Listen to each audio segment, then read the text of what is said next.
آپ نے دیکھا کہ کل 10 روپے فی لیٹر پیٹرول کی قیمت میں مزید اضافہ کیا گیا، تو اس کی وجوہات کیا ہیں؟ کیا وجہ ہے کہ جب عمران خان صاحب کی پاکستان تحریک انصاف کی حکومت تھی تو اس وقت بین الاقوامی منڈی میں تیل کی قیمت $117 تھی اور پاکستان میں $145 اور $150 پیٹرول اور ڈیزل فروخت کیا جا رہا تھا، اور 10 روپے ٹوٹل سبسڈی تھی فی لیٹر۔ تو چلیں $160 آپ لگا لیں، $165 لگا لیں اگر اس سبسڈی کو نکال دیا جائے۔ آج $70 سے $75 کے درمیان کارگوز آ رہے ہیں، پاکستان کو وصول ہو رہے ہیں، اور ہمارے ملک میں پیٹرول پمپس پہ پیٹرول کی قیمت $282 لیٹر مقرر کر دی گئی ہے۔ اس کی وجہ یہ ہے کہ پچھلے 1 سال کے اندر ناقص پالیسیوں کی وجہ سے، خیر پالیسی تو کوئی تھی ہی نہیں، بالکل ہی بے ڈھنگ قسم کی جو حکمرانی ہوئی ہے، پاکستان کا روپیہ 1 سال میں $100 سے زیادہ ڈالر کے اگینسٹ اپنی قدر کھو بیٹھا ہے، اور یہ جب آپ باہر سے تیل لیتے ہیں تو ظاہر ہے آپ نے ڈالر میں اس کی پیمنٹ کرنی ہوتی ہے۔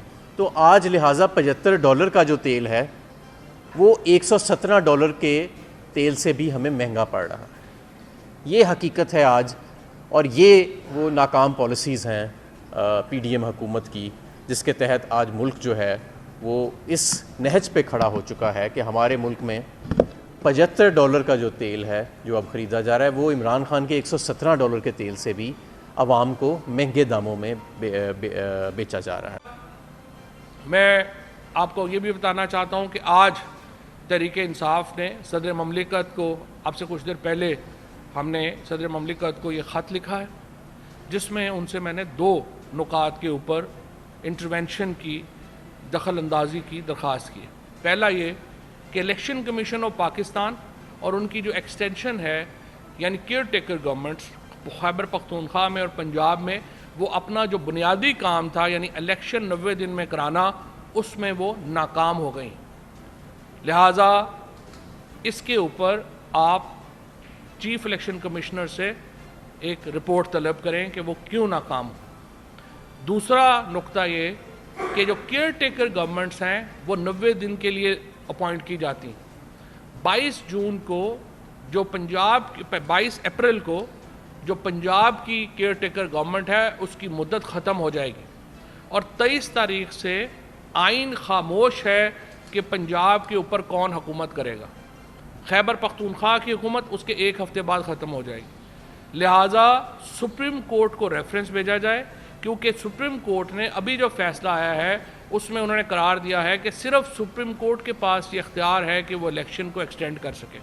آٹومیٹک ایکسٹینشن الیکشنوں کی قائن میں نہیں ہے، اور آرٹیکل 187 کو سپریم کورٹ نے استعمال کیا ہے کہ جس کے تحت وہ جسٹس کے لیے فیصلے کر سکتے ہیں۔ اب جو معاملہ ہے کیئر ٹیکر گورنمنٹس کا، وہ بھی آٹومیٹک ایکسٹینشن نہیں ہو سکتی۔ سپریم کورٹ آف پاکستان ان لوگوں کو گھر بھیجے اور ایک ایڈمنسٹریٹرز مقرر کیے جائیں جو کہ حاضر سروس جج بھی ہو سکتا ہے۔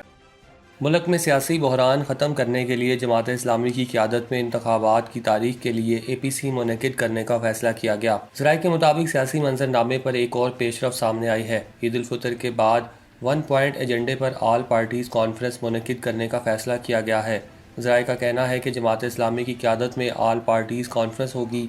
امیر جماعت اسلامی سراج الحق اب تک شہباز شریف اور عمران خان سے الگ الگ ملاقات کر کے ابتدائی بات چیت کر چکے ہیں۔ آل پارٹیز کانفرنس میں جماعت اسلامی کی جانب سے عمران خان اور شہباز شریف کو بلانے کے لیے رابطے شروع کر دیے گئے ہیں۔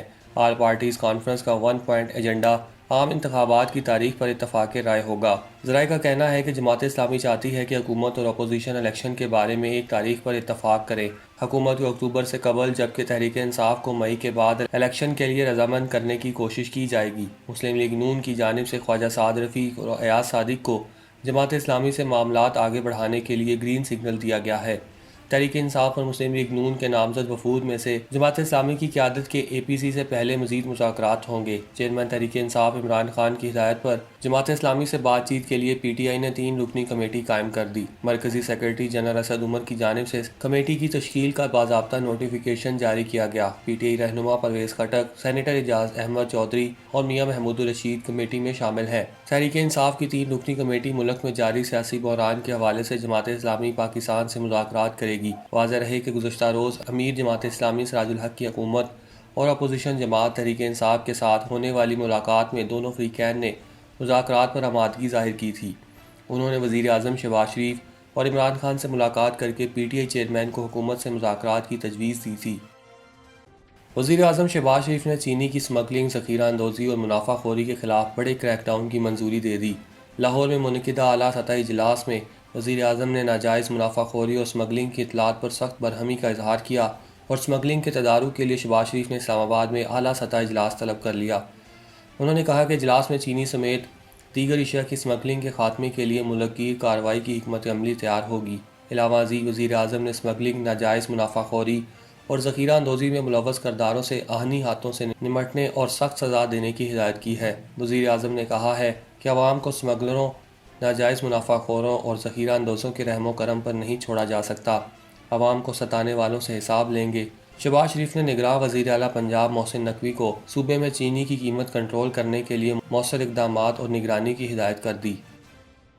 نور مقدم قتل کیس کے مرکزی ملزم ظاہر جعفر نے سزائے موت کے خلاف سپریم کورٹ میں اپیل دائر کر دی۔ ذرائع کے مطابق نور مقدم کے قاتل ظاہر جعفر نے اسلام آباد ہائی کورٹ کے فیصلے کے خلاف اعلیٰ عدلیہ میں دائر اپیل میں کہا ہے کہ ٹرائل کورٹ اور ہائی کورٹ نے شواہد کا درست جائزہ نہیں لیا، غلطیوں سے بھرپور ایف آئی آر پر سزا دینا انصاف کے اصولوں کے منافی ہے۔ درخواست میں کہا گیا ہے کہ جن شواہد کو پذیرائی دی گئی وہ قانون شہادت کے مطابق قابل قبول نہیں۔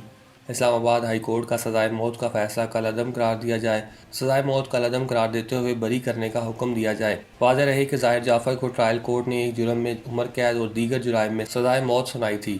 اسلام آباد ہائی کورٹ نے عمر قید کو سزائے موت میں تبدیل کر دیا تھا۔ ظاہر جعفر کو مجموعی طور پر 11 سال سزا اور 5 لاکھ روپے جرمانہ بھی کیا گیا ہے۔ دبئی کی رہائشی عمارت میں آگ لگنے سے 16 افراد ہلاک اور 9 افراد زخمی ہو گئے۔ جاں بحق ہونے والے افراد میں 3 کا تعلق پاکستان سے ہے۔ ذرائع کے مطابق یہ واقعہ ہفتے کی دوپہر کو پیش آیا جب دبئی کی ایک رہائشی عمارت میں آگ لگ گئی۔ Dubai civil defence operation rooms کو آگ لگنے کی اطلاع سب سے پہلے 12:35 پر دی گئی۔ ٹیم نے موقع پر پہنچ کر انخلاء اور آگ بجھانے کی کارروائیاں شروع کی۔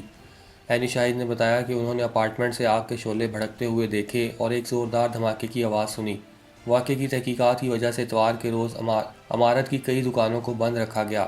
حکام نے تصدیق کی ہے کہ جاں بحق ہونے والے تمام 16 افراد کی شناخت ہو چکی ہے، جن میں 6 سوڈانی، 4 بھارتی، 1 اردنی اور 1 مصری شامل ہے۔ جاں بحق ہونے والوں میں 3 افراد کا تعلق پاکستان سے ہے۔ ابتدائی تحقیقات کے مطابق عمارت میں حفاظتی انتظامات نہ ہونے کی وجہ سے آتش زدگی کا واقعہ پیش آیا۔ متعلقہ حکام حادثے کی وجوہات کے بارے میں تفصیلی رپورٹ فراہم کرنے کے لیے جامعہ تحقیقات کر رہے ہیں۔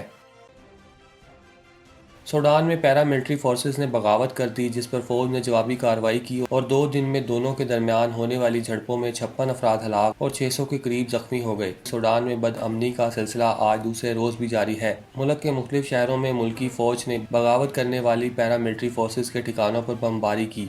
دوسری جانب فوجی حکومت کے خلاف بغاوت کرنے والی پیرا ملٹری فورسز نے دعویٰ کیا کہ صدارتی مقام خرطوط ہوائی اڈے اور دیگر اہم تنصیبات کا کنٹرول حاصل کر لیا ہے۔ تاہم فوج نے ان دعووں کو تردید کرتے ہوئے کہا ہے کہ باغی فورس کو پسپا ہونے پر مجبور کیا ہے۔ ملکی فوج اور بغاوت کرنے والی ریپڈ سپورٹ فورس کے درمیان ہونے والی جھڑپوں اور مظاہروں میں ہلاک ہونے والوں کی تعداد 56 ہو گئی ہے، جن میں فوجی اہلکار بھی شامل ہیں، جبکہ 595 افراد زخمی بھی ہوئے ہیں۔ درجنوں زخمیوں کی حالت نازک ہونے کے باعث ہلاکتوں میں اضافے کا خدشہ ظاہر کیا جا رہا ہے۔ ادھر امریکی وزیر خارجہ اینٹونی بلنکن کا کہنا ہے کہ سعودی عرب اور متحدہ عرب امارات کے وزرائے خارجہ سے مشاورت کی ہے اور ہم تینوں نے سوڈان میں متحرک فریقوں پر زور دیا کہ غیر مشروط طور پر لڑائی ختم کر دیں۔ اپنے پیاروں کو عیدی بروقت بھیجیے تاکہ وہ سکون سے عید کی شاپنگ کر سکیں۔ منی ٹرانسفر میں آپ کا جانا پہچانا آزمایا ہوا نام، Jhelum express money transfer, Mirza Idrees Baig, contact number 9294274392۔ ہم تاریخیں نہیں بلکہ اسی دن آپ کی رقم دیتے ہیں۔ رقم صرف جہلم منی ٹرانسفر سے ہی بھیجیے۔